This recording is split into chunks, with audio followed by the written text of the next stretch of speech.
Hey everyone, ready to kind of level up our ability to handle all of life's, curveballs. Mm.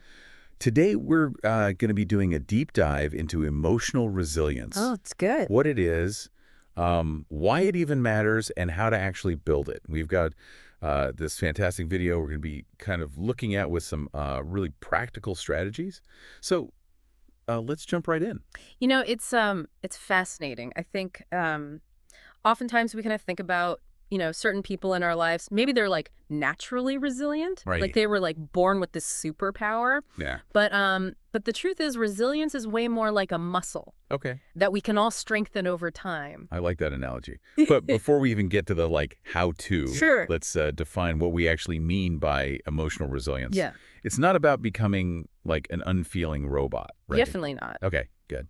Yeah, it's not about, it's really about like how skillfully you can bounce back and adapt when things get tough. Hmm. Think of it like this.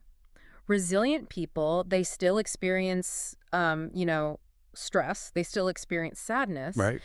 but they don't, but those emotions don't completely derail them. Yeah. They're able to kind of like acknowledge those feelings, process them, and then sort of like, figure out their next move. So it's less about kind of avoiding any sort of negative emotions altogether and more about how we manage them when they inevitably pop up. Exactly. Right. And, that ability to navigate challenges, without being completely overwhelmed, that's linked to some pretty significant benefits, actually. Okay. Researchers have found that people with stronger emotional resilience tend to report lower levels of anxiety and depression, Wow. and even higher levels of satisfaction with their lives overall. Wow, that's huge. Who wouldn't want a little more of that in their lives? Totally. Which brings us to the exciting part. How do we actually build this superpower of emotional resilience? The video we have, it lays out 4 key approaches. Let's break those down. Sounds like a plan. The first one really stood out to me, maybe because it feels a little counterintuitive at first. Acceptance. Ah, yes, acceptance. Yeah. Yeah, it might seem paradoxical, but embracing the reality that that challenges are just part of life. Right. That's a huge step towards building resilience.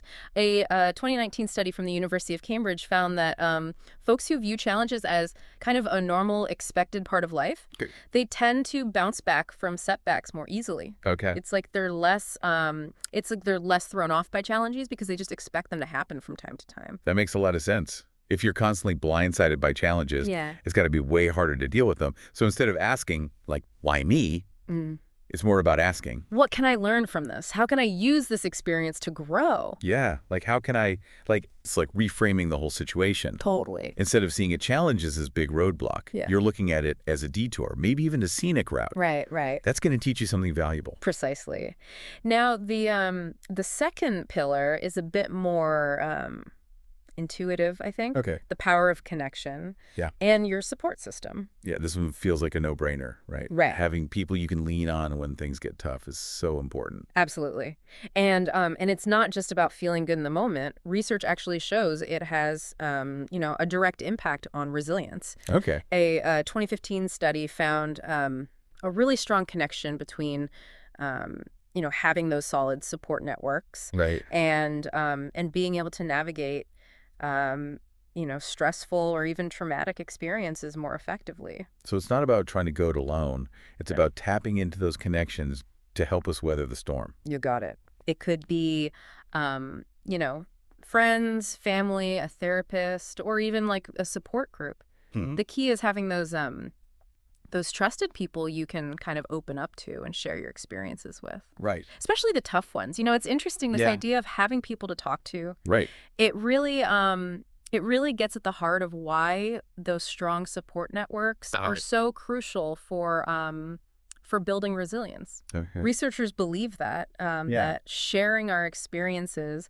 especially difficult ones, Right. with trusted individuals, actually helps us process those emotions more effectively. Okay. It's like Yeah. having an outlet for those feelings Right. prevents them from becoming bottled up and overwhelming us. It's like that saying, A problem shared is a problem halved. Exactly. Yeah. Yeah, when we try to shoulder everything on our own, Okay. it's easy to get stuck in our heads Right. and feel overwhelmed. Yeah. But when we can talk things out with someone who listens with empathy and understanding, Yeah. it helps us gain perspective, process those emotions, Right. and find healthier ways to cope. Okay, so we've talked about embracing challenges Mm-hmm. and leaning on our support systems. Yes. What's next in our kind of resilience toolkit?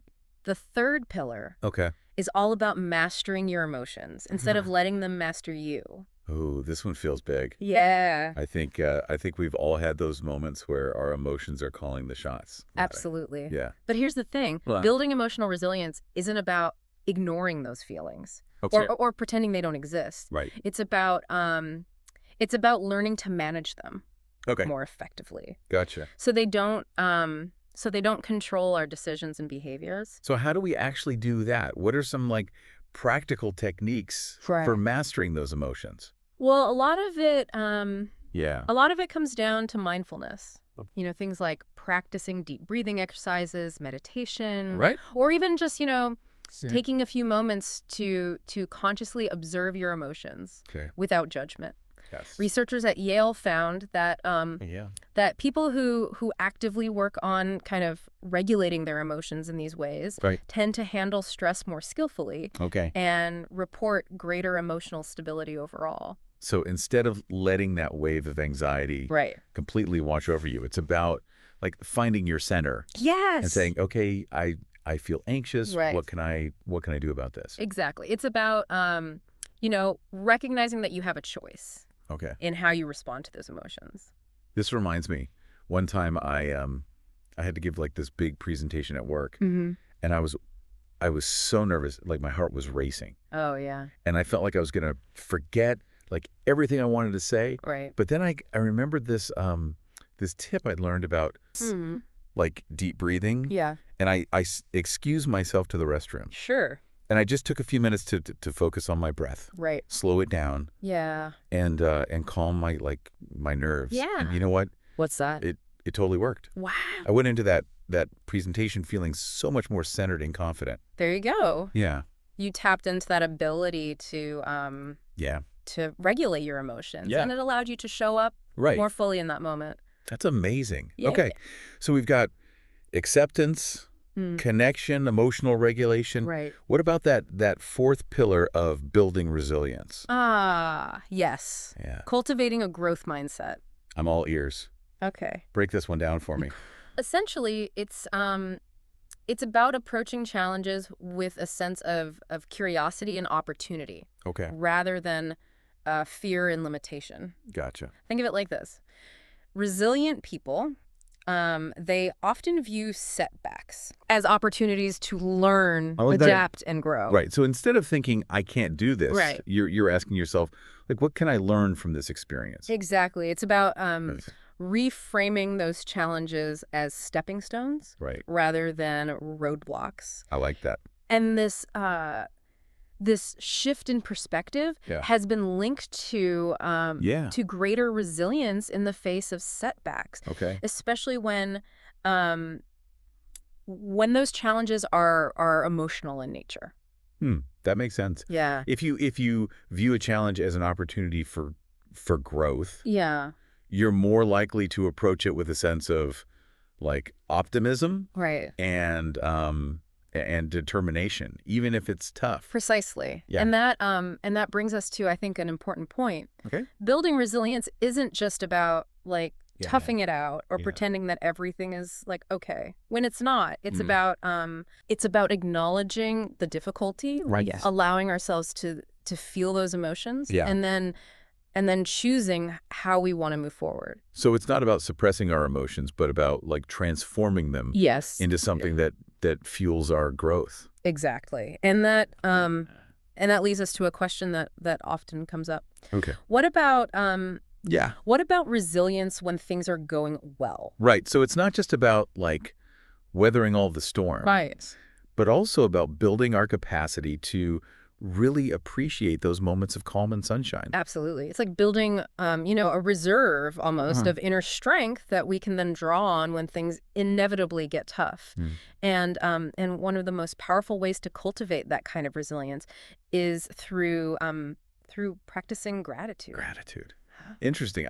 I can see how, like, appreciating the good things in our lives, Yeah. no matter how small, could really help us kind of navigate challenges with a bit more grace and perspective. Absolutely. Yeah. Oh, It's like we're training our brain right. to focus on the positive, Totally. which could be incredibly helpful, especially when things just feel completely overwhelming. Exactly. Gratitude helps us, it helps shift our perspective, reminding us of the good that already exists in our lives, even amidst difficulties. It's Yeah. not about Yeah. ignoring the hard stuff, Right. but about creating a sense of balance, It's right? like that saying, gratitude turns what we have into enough. I love that. Yeah. Yeah, because when we approach life with a sense of gratitude, Right. we're less likely to get kind of caught in that constant cycle of, Right. wanting more, Mm. of feeling like something's missing. Right. It allows us to be more present and content Right. with what we already have. This has been such an eye-opening conversation. Yeah. We've covered so much ground Oh, today. yeah. We talked about embracing challenges, the importance of connection and support, Hmm. learning to kind of master our emotions, Yeah. cultivating a growth mindset, Right. and even tapping into the power of gratitude. It's a lot. I feel like we've only just scratched the surface, though. I agree. I think we've provided a Yes. really solid foundation, I think, for you to continue exploring this concept of emotional resilience. Yeah. And speaking of exploring further, Yes, you mentioned like a video at the start of our deep dive I did. with some practical strategies. It Yes, seems like a great resource for anyone listening who's really looking to put these ideas into practice. absolutely. But before we wrap up, there's one more question that I've been pondering. Yeah, We've talked about gratitude for the good times, right. but what about finding like gratitude in the midst of challenges? Is that even possible? That's a fantastic question. And it gets to, I think, the core of what resilience truly means. Right. It's often in those moments of struggle, Yeah. of facing, adversity head on, that Yeah. we discover our greatest strengths Yeah. and uncover this wellspring of resilience Right. we never even knew we had.